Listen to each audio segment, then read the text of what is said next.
മലബാർ സ്വതന്ത്ര സുറിയാനി സഭ കൊരട്ടിക്കര മോർ കൂറിലോ സുറിയാനി പള്ളി പെരുന്നാൾ സമാപിച്ചു. പെരുന്നാൾ തലേന്ന് ചൊവ്വാഴ്ച വൈകിട്ട് വിളംബര ഘോഷയാത്ര, സന്ധ്യാ നമസ്കാരം, പ്രദക്ഷിണം, ആശീർവാദം, കൈമുത്ത്, നേർച്ച വിതരണം എന്നിവ നടന്നു. രാത്രി പ്രാദേശിക ദേശപ്പെരുന്നാൾ ആരംഭിച്ച് ബുധനാഴ്ച പുലർച്ചെ പള്ളിയിൽ സമാപിച്ചു. പെരുന്നാൾ ദിവസം ബുധനാഴ്ച രാവിലെ വിശുദ്ധ പുതുമൽ കുർബാനയ്ക്ക് സഭാ പരമാധ്യക്ഷൻ സിറിമാർ ബസേലിയോസ് മെത്രാപ്പോലീത്ത മുഖ്യ കാർമ്മികത്വം വഹിച്ചു. ഉച്ചയ്ക്ക് ആരംഭിച്ച പെരുന്നാൾ ആഘോഷങ്ങൾ ദേശങ്ങൾ വിളംബരം നടത്തി വൈകിട്ട് 5-ന് പള്ളിയിൽ സമാപിച്ചു. തുടർന്ന് പള്ളിക്ക് ചുറ്റും കൊടിയും സ്തീപായും നടക്കും. തുടർന്ന് ആശീർവാദം, ശ്ലൈഹിക വാഴ്വ് എന്നിവ ഉണ്ടായി. നാനാജാതി മതസ്ഥർ പങ്കെടുത്ത പൊതുസദ്യയോടെ പെരുന്നാൾ സമാപിച്ചു. ആഘോഷങ്ങൾക്ക് വികാരി ഫാദർ CM ഫിലിപ്പോസ്, ട്രസ്റ്റി സെട്രിജിൽ സജു, സെക്രട്ടറി ബിൽട്ടൻ പുലിക്കോട്ടിൽ എന്നിവരടങ്ങുന്ന കമ്മിറ്റി നേതൃത്വം നൽകി.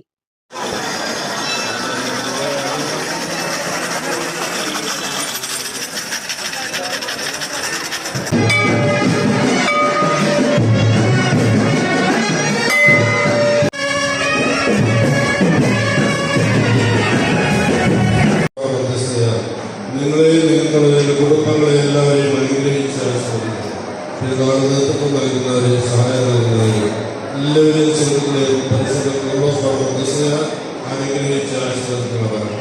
നമ്മിൽ നിന്ന് മരിച്ച് കാണിപ്പോട് ആത്മാക്കളാണ് ആശ്വസിപ്പിക്കുന്നവരാണ്. ആയുധ ദൈവമായ പരിശുദ്ധ ഭാരതത്തിന്റെ അപ്പോസ്തലനായ മാർത്തോമാശ്ലീഹായെയും സകല കാൽപിതാക്കന്മാരായ പരിശുദ്ധ പൗലോസ് വല്യഭാവാനെയും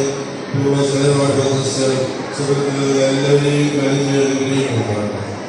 വിഷയം